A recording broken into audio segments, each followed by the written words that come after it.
इस वक्त हम मौजूद हैं मऊगंज जिले के नई गढ़ी थाना क्षेत्र में, जो इस समय चर्चा का विषय लगातार बना हुआ है। एक पत्रकार को जिस तरह से घसीट कर लाया जाता है और उसके साथ थाना प्रभारी के द्वारा भद्रता की जाती है। कई सारे संगीन सवाल खड़े हो रहे हैं थाना प्रभारी को, जिसको लेकर अभी स्थानीय विधायक भी वहां से नई गढ़ी थाना पहुंचे, जिन्होंने गंभीर आरोप भी लगाए।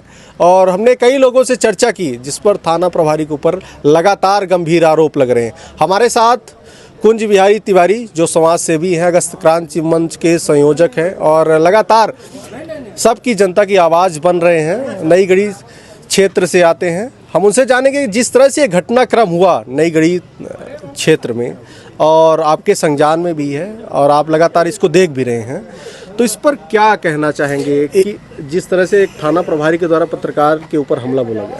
देखिए, ये सीधे सीधे लोकतंत्र के चौथे स्तंभ पर प्रहार है।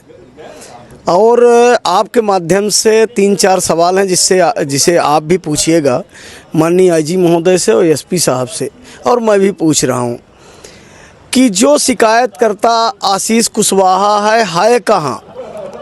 मैं मांग करता हूं आपके माध्यम से कि उसके जीवन को भी खतरा है, उसे सुरक्षा दी जाए कि है कहाँ, क्योंकि वो एक काल्पनिक व्यक्ति है, एक काल्पनिक घटना है, काल्पनिक एफआईआर है। मैंने कल भी आपको बताया था आज कि जैसे पिक्चरों और सीरियल में चलता है डिक्लेमर कि एक काल्पनिक घटनाओं पर आधारित सीरियल है और इसके धारावाहिक है, इसके पात्र जो हैं काल्पनिक है। इसी तरह से इस एफआईआर में एक काल्पनिक पात्र है आशीष कुशवाहा। 3-4 चीज़ें मैं आपके पास, और पीछे पुलिस के बहुत वरिष्ठ अधिकारी बैठे हैं, विवेचना किए होंगे, इनसे भी कर लीजिएगा कि वो व्यक्ति जो आशीष कुशवाहा है वो शराब दुकान का न मालिक है, न शराब दुकान का पार्टनर है, न कर्मचारी है, जैसा कि आरटीआई के माध्यम से उपायुक्त आबकारी के यहाँ से मिला है, जो उनका नौकरीनामा है अनुबंध पत्र के साथ। तो न वो कर्मचारी है, न मालिक है, न पार्टनर है, न मैनेजर है। और आबकारी एक्ट में है कि अगर ये जो लोग हैं इनके अलावा कोई वहाँ पाया जाता है तो क्रिमिनल ऑफेंस है। वो आशीष कुशवाहा क्या वहाँ था? और था तो उस पर एफआईआर क्यों नहीं? और वो कहीं था ही नहीं, एक काल्पनिक एफआईआर है। और अगर एक इस पे निष्पक्ष जांच नहीं हुई तो ये केवल मिथिलेश त्रिपाठी और पत्रकारों की बात नहीं, कोई सुरक्षित नहीं है। मैं कहीं विरोध करूंगा, जैसे इसमें आपने देखा कि मुद्रिका कॉल की लड़ाई हमने 715 दिन लड़ी, और जब जो घोंस खा गया है, जो बचा रहा है, वो हम ही फंसा देगा। आपने देखा है गणना की घटना कि 20 जुलाई को घटना होती है। 20 जुलाई को जो लोग जाते हैं, जो लोग पहली बार बोलते हैं कि हत्या है, आज तक उनका नाम नहीं लिया जा रहा है। एक पत्रकार भी बनता है, कभी नेता बनता है, वो भी 20 तारीख को गया और उसने वहाँ कहा। हम लोगों को तो घटना की जानकारी तब हुई जब आमरण अनशन में बैठे और वो परिवार आया। घटना दिनांक को भी हमने बोला, लेकिन आपने देखा है कि किस तरह से प्रायोजित पेपरों में उनके जो एजेंट छाप के और किस तरह कृत्य करना चाह रहे थे। लेकिन इस घटना को अगर सजिंदगी से और निष्पक्षता से जांच नहीं की गई तो अब कोई सुरक्षित नहीं है। ये प्रायोजित घटना, प्रायोजित किरदार। देखिए कि वो पहले उनके ऊपर एक 420 और लगना चाहिए। 2024 का नोटिस है, 12/3/24 का, अब 12/3/25 को पोस्ट हो रहा है। तो वो क्या दिखाना था कि मतलब हमने इतना पुराना नोटिस भेजा था, इसने जानकारी नहीं दी, तो उस पर मानहानि। तो ये बहुत बड़ा जांच के विषय है। और डीजीपी साहब तक अगर आपका ये वीडियो जाता है तो जब बड़ी घटनाएं होती हैं, तो जब इस तरह से अत्याचार होते हैं तब होती हैं। और आपके माध्यम से मेरा निवेदन है कि पुलिस भरोसा बनाए जनता में, जनता का विश्वास जीते, जनता को डराकर भय का प्रकट करके जनता से आप नहीं जीत सकते हो। जनता से स्नेह से जीत सकते हो, प्रेम से, भरोसे से। एक बड़ा सवाल है आशीष कुशवाहा, जो अभी तक सामने नहीं आया, फरियादी है जी। हमने मिथिलेश से बात की तो उन्होंने ये बताया कि मैं ना इसको जानता हूँ, ना ये कभी मेरे से मिला हुआ है, ना इससे कभी कुछ भी संबंध है हमारे, ना इनके साथ कोई अप्रिय घटना हुई, ना हमने धमकी दी, सारी चीज़ें सामने थी। लेकिन ये आशीष कुशवाहा कहाँ से प्रकट, कहाँ से हुआ? एक जो बदले की भावना में जब आदमी गलत काम करता है, मैं आपको अभी व्हाट्सएप पे एक घटना उपलब्ध कराऊंगा। एक अंशु द्विवेदी जमुहरा के हैं, और इसी तरह से उनको लाया गया, बेरहमी से पीटा गया, जिसमें एसडीओपी मनगमा ने जांच की। तो ये यही थाना प्रभारी थे पूर्व में भी। और एक केवल लौर नई गढ़ी चल रहा है। तो ऐसा तो नहीं कि कोई ऐसा व्यक्ति है जो अपने राजनीतिक विरोधियों को खत्म करने के लिए इनका दुरुपयोग कर रहा है। जब इतनी बड़ी घटनाएं हो रही हैं, निलंबन की कार्रवाई भी हुई, उसके बावजूद भी थाना प्रभारी को संरक्षण कहां से प्राप्त? हो सकता है कोई ऐसा व्यक्ति हो कि जो जगदीश ठाकुर का अपने विरोधियों के लिए दुरुपयोग कर रहा हो राजनीतिक फायदे के लिए। ये भी बहुत बड़ा जांच का विषय है कि आखिर उसमें अंशु द्विवेदी में एसडीओपी महोदय ने जांच की, मेडिकल हुआ, आरोप सिद्ध हुआ, लेकिन बहुत बड़ा सोचने का विषय उसमें आज तक। अभी जगदीश ठाकुर पर एफआईआर में दूंगा। आपके माध्यम से मैं एक वीडियो दिखाता हूं जिसको आप देखेंगे तो कल आप फोटो देखिए तो आपको लगेगा कि किसी के साथ इतनी बेरहमी से पिटाई हुई। मैं जूम कर रहा हूं। ये अंशु द्विवेदी का पिछवाड़ा है। ऐसा हो गया है कि जैसे तवा रख दिया गया हो। ये देखिए किस तरह से यहाँ, और फिर वहाँ भी अंशु द्विवेदी को लॉकअप में तो रखा गया, लेकिन एफआईआर नहीं होती, एक्शन चामन तक नहीं लगता है। यह भी जांच का विषय है। जिस तरह से आप ये वीडियो दिखा रहे हैं, अगर किसी आम इंसान के द्वारा इस तरह की मारपीट की जाती है तो गंभीर धाराओं में अपराध दर्ज होता है जी। तो क्या थाना प्रभारी के लिए अलग से कानून बने हुए हैं? देखिए, जब पुलिस के जो वरिष्ठ अधिकारी हैं और इस तरह से निष्पक्ष कार्यवाही करेंगे तो जनता का भरोसा होगा, और पुलिस के जो लोग हैं उनमें भी एक बात का बंधन बंधेगा कि ऐसा नहीं है कि हम बेलगाम हैं, हमारे ऊपर भी एक कानून का बंदिश है, एक गाइडलाइन है कि इसके अंदर रह के ही हमको काम करना है। नहीं तो अगर इस तरह से होता रहेगा तो कोई सुरक्षित नहीं है। फिर किसी के ऊपर गली चलते एक ओरेक्स रख देंगे, गांजा रख देंगे, किसी को पकड़ के कहीं बेड़ देंगे। तो इनके ऊपर एक अच्छी निष्पक्ष टीम बना के, और जब पूर्व में नई गढ़ी में तब की और वर्तमान की जो घटना है सारी की जांच होनी चाहिए। और ये भी जांच होनी चाहिए कि कौन ऐसा व्यक्ति है कि जो श्री जगदीश ठाकुर को इस तरह का कृत्य करने के लिए उकसाता है या ये बोलता है कि आप कुछ कर दो, हम संरक्षण देंगे। क्या कोई कानून से ऊपर है? जिस तरह से अभी एक वीडियो देख पा रहा हूं, और ये वीडियो में तो क्या थाना प्रभारी को अलग से कानून दिए गए हैं कि वो किसी के साथ मारपीट कर सकता है? देखिए, जो कानून कहता है कि अगर कोई अज्ञान आदमी है जो पढ़ा लिखा नहीं है और उससे कोई घटना होती है तो कई बार कानून में रहता है कि अज्ञानता बस। लेकिन जगदीश ठाकुर विवेचक हैं, उनको कानून की जानकारी है, उनको ये पता है कि अगर इस तरह से कोई किसी के साथ गलत करता है तो उसके ऊपर ये धारा लगती है। तो उनको ये भी पता होना चाहिए कि यही धाराएं क्या उनके ऊपर नहीं लगनी चाहिए।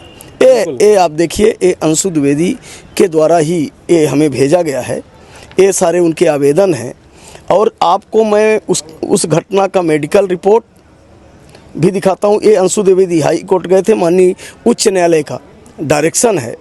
और ये जो पीडीएफ है आपको दिखा रहा हूँ, इसमें आपको पूरा मेडिकल जांच, जो प्रभारी थे एसडीओपी मनगमा, उनका जांच प्रतिवेदन भी आरटीआई से लिया गया है, वो है। और ये मेडिकल रिपोर्ट है जो उस घटना के बाद अंशु द्विवेदी के साथ हुई। तो ऐसा कि बार बार होता रहे और कब तक चुप? ये लड़ाई आप लोगों के माध्यम से भी कह रहा हूँ, मिथिलेश के लिए नहीं है। मिथिलेश के साथ जो होना था हो गया, अंशु के साथ जो होना था हो गया, लेकिन भविष्य में भविष्य के किसी के साथ, मेरे साथ एक घटना हुई थी यहाँ जनपद के चुनाव के बाद। एक बिल्हाक गांव है डांडी, और वहाँ प्रायोजित तरीके से हमें 436 में फंसाने के लिए आगजनी कराई जाती है। कट्टा मार, वो वीडियो मैं आपको उपलब्ध कराऊंगा, गोली मार, और मेरा नाम लेके कि कुंज बिहारी भैया को डंडा पीट रहा है, फिर अंदर से फिर प्रायोजित आग लगाना। मैंने उस समय माननीय आईजी साहब, एसपी साहब और डीजीपी तक को दिया कि जो पीड़ित अपने को बता रहा है उसका सीडीआर, हमारा सीडीआर, और जो घटना के समय उसके घर के पास मोबाइल एक्टिव थे। अब कौन ऐसा, मैं आरोपी हमको बता रहा था, मैं खुद जाके कह रहा हूं कि मेरा मोबाइल ले लो, सीडीआर ले लो, उसका ले लो, जांच करो। फिर आखिर जांच क्यों नहीं हुई? कौन ऐसा था जो जांच रोक दिया? तो ये गुंडागर्दी के लिए थाना प्रभारी हैं या फिर न्याय के लिए इनको? मेरा तो ये कहना है आपके माध्यम से कि वो वीडियो देखेंगे, उनको भी कहना है कि एक सीसीटीवी कैमरा आपके चैम्बर में रहता है तो आप सतर्क रहते हो, एक ईश्वर का कैमरा है और वो हर समय रिकॉर्ड कर रहा है, और उसके रिकॉर्डिंग से कैसे बचोगे आप? बिल्कुल। और वहाँ जब हिसाब होगा तो कोई सिफारिश नहीं लगेगी। ये अध्यात्म की बात है, और जीवन आपका भी किराए का है, एक दिन आप भी जाओगे। स्वयंभू नहीं हो, रक्त बीज के पास बहुत बड़ी ताकत थी, और ऐसा उसको वरदान था कि एक बूंद गिरेगा तो 100 रक्त बीज तैयार होंगे, लेकिन उस रक्त बीज का भी संहार हुआ। तो अति न करिए, अति का अंत होता है। और कोई स्वयंभू नहीं है कि कोई यहाँ परमानेंट है, यहाँ सब अस्थाई है, टेम्परेरी है यहाँ की नियुक्ति, और एक दिन जाना है सबको। तो इतना अत्याचार न करो कि जब अपने कृत्यों को याद करो तो खुद शर्मिंदगी हो, इस तरह का कृत्य न करो। जैसा कि हम देख पा रहे हैं, यहाँ पर अभी तक थाना प्रभारी अपने थाने में नहीं आए और अन्य थानों के थाना प्रभारी यहाँ पे मौजूद हैं। तो इस पर क्या कहना चाहेंगे कि वो भाग रहे हैं या फिर प्रशासनिक कार्यों में लगे हुए हैं या फिर जवाब नहीं देना चाहते हैं या कुछ और? उनके बारे में वो कहाँ हैं, कैसा है, उनको कहाँ एसपी साहब ने ड्यूटी लगाई है, यहाँ किनकी आज ड्यूटी लगाए हैं, ये वरिष्ठ जो अधिकारी हैं इनका काम है। इस पे मैं कुछ नहीं कहना चाहता कि वो कहाँ लगे हैं। लेकिन एक बात आज आपसे और कहना चाहता हूँ जिसकी जानकारी मेरे को हुई है। एक अपराधी है और उसके कई आपराधिक प्रकरण हैं। आप सबने देखा होगा कि उन शब्दों को मैं बोल नहीं सकता जैसा वो बोल रहा था कि एक बुजुर्ग माँ के साथ दुराचार करने की। उसका एक व्हाट्सएप पोस्ट होता है, और मेरे पास एक नोकिया का मोबाइल है जिसमें मेरे घर की वाइफ, मेरी बेटी और 3-4 ही नंबर हैं, क्योंकि ये मोबाइल शाम होते होते डिस्चार्ज हो जाता है। और वो व्हाट्सएप पे एक दिन लिखा था गणरा के टाइम कि एक नंबर और उपयोग किया। तो क्या पुलिस का साइबर में काम करने वाला कोई व्यक्ति हमारी रेकी कर रहा है? क्या साइबर में बैठा कोई आदमी मेरी जानकारी, मेरी बातचीत, हाँ जांच एजेंसी करे, पुलिस के लोग करें, लेकिन क्या मेरी जो प्राइवेसी है सार्वजनिक करने का किसी को अधिकार है? और अगर इस तरह का कृत्य हो रहा है तो मेरे जीवन का खतरा है। और बार बार बोल रहा हूँ, आशीष कुशवाहा के भी जीवन का खतरा हो सकता है। किससे है? जो लोग उसका फर्जी उपयोग किए होंगे, और जब थाना प्रभारी जो भी किए होंगे, और इसलिए कि माननीय न्यायालय में भी गया है, और न्यायालय में भी वो महत्वपूर्ण किरदार रहेगा। यही सवाल रहेगा कि मिथिलेश त्रिपाठी ने बहुत कुछ किया, पर तुम्हारे साथ क्या हुआ? तुम शिकायतकर्ता बने, तुम अपना बताओ कि तुम्हारे साथ क्या घटना हुई। और ऐसा कहीं कुछ नहीं आ रहा। तो ऐसा ना हो कि कोई अगर फंसने लगे तो उस जो आशीष कुशवाहा है उसके जीवन के साथ कोई घटना हो। तो आपके माध्यम से मेरी जिला के पुलिस अधीक्षक महोदय से मांग है कि आशीष कुशवाहा को सुरक्षा मुहैया कराई जाए। कहीं ऐसा तो नहीं कि उसके जीवन का खतरा हो जाए, क्योंकि वो आशीष कुशवाहा अभी तक काल्पनिक व्यक्ति है, और उसको पुलिस को ढूंढ करके उसके जीवन की रक्षा के लिए 2-4 पुलिस वालों की नियुक्ति देना चाहिए। बिल्कुल, जो फरियादी है और वो अभी तक सामने नहीं आया है, तो ये बिल्कुल सवाल खड़े हो रहे हैं कि उसके ऊपर या जिस तरह से षड्यंत्र रचा गया या फिर उसके जान को खतरा है, वो कहाँ का रहने वाला है, कहाँ रहता है, क्या सारी चीज़ें हैं, वो अभी तक सामने कैमरे में नहीं आया, ना तो जवाब दिया। इतनी बड़ी घटना होने के बावजूद भी किस तरह से किसको किसका संरक्षण मिल रहा है, कई गंभीर सवाल खड़े हो रहे हैं। तो ये एक मिथिलेश त्रिपाठी के लिए नहीं, बल्कि जो षड्यंत्र रच रहे हैं या जो षड्यंत्र पूर्वक इस पर पीछे से या पर्दे के पीछे से अपना कार्य कर रहे हैं, उस पर क्या कहना चाहेंगे? ये जो कर रहे हैं, मेरा तो ये कहना है कि जब जांच हो तो थाना प्रभारी जी महोदय के भी मोबाइल सीडीआर की जांच हो कि कहीं ऐसा तो नहीं कि किसी के बड़े दबाव में वो इस तरह का गलत काम कर गए। इसलिए कि पुलिस के लोग भी बेचारे बहुत सारे राजनीतिक दबाव में फंसे हुए हैं। तो इसकी भी जांच हो। डीजीपी महोदय से मेरा निवेदन है, वो चाहेंगे, जैसा लोग बोलते हैं कि वो बहुत ईमानदार हैं, और वो अगर चाह लें कि जगदीश सिंह ठाकुर जी जो हैं, कोई ऐसा बड़ा राजनीतिक दबाव तो नहीं उनके ऊपर कि वो इस तरह का मजबूरी में, हो सकता है कोई बड़े राजनीतिक दबाव में इस तरह के मजबूरी में कर गए हैं, तो ये भी सार्वजनिक होना चाहिए, जिससे पुलिस के जो अन्य कर्मचारी हैं, पुलिस के अन्य जो थाना प्रभारी और विवेचक हैं, तो ये राजनीतिक दबाव उनके ऊपर से भी ख़त्म होना चाहिए। तो ये भी एक बहुत बड़ा जांच का विषय है। मिथिलेश त्रिपाठी धरने पर बैठे हुए हैं, अभी तक उनको न्याय की मांग कर रहे हैं, लेकिन अभी तक कुछ रिजल्ट सामने नहीं आया। देखिए, मिथिलेश त्रिपाठी के साथ बहुत सारे लोगों ने संपर्क हमसे भी किया है, कई बुजुर्ग माताएं हैं, और जब आप लोग काम करते हैं तो आपको पता नहीं चलता कि आप किसकी मदद कर दिए, लेकिन जिसकी आप मदद करते हैं खबरें दिखा के, वो आपका एहसान मानता है। एक अगर कल तक नहीं होता तो आप देखेंगे कई बुजुर्ग माताएं बहनें सड़क पर वहाँ अनशन करेंगी मिथिलेश के साथ। मिथिलेश ने कई लोगों को मना किया। ये कभी आपने देखा होगा, पानी के संकट से रामदास मिश्रा 80 साल का बुजुर्ग है, विकलांग है, उसका मोटर निकाल दिया गया। फिर माननीय कलेक्टर साहब को धन्यवाद देना चाहता हूँ, और तहसीलदार साहब जाके निकले, तो वो भी बैठेंगे अनशन में।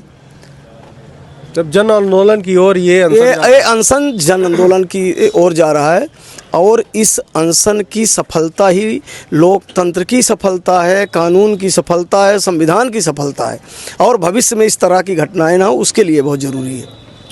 बिल्कुल। तो ये हमारे साथ थे कुंज बिहारी तिवारी, जो जिस घटनाक्रम के बारे में हमने अभी चर्चा की और जिस तरह से न्याय की उम्मीद वरिष्ठ अधिकारियों से की जा रही है, अब देखना दिलचस्प होगा कि थाना प्रभारी के ऊपर क्या कार्रवाई होती है, या फिर एक ये काल्पनिक ही रह जाएगा, या फिर एक पर्दे के पीछे ही इसको दबा दिया जाएगा। लेकिन ऐसा होगा नहीं, क्योंकि जिस तरह से जन आंदोलन की ओर अनशन जा रहा है, और कई नेता, जननायक और जो भी समाज सेवा करने वाले हैं सामने आ रहे हैं, वो कड़ी कार्रवाई की मांग कर रहे हैं, लेकिन अभी तक कोई रिजल्ट सामने नहीं आया है।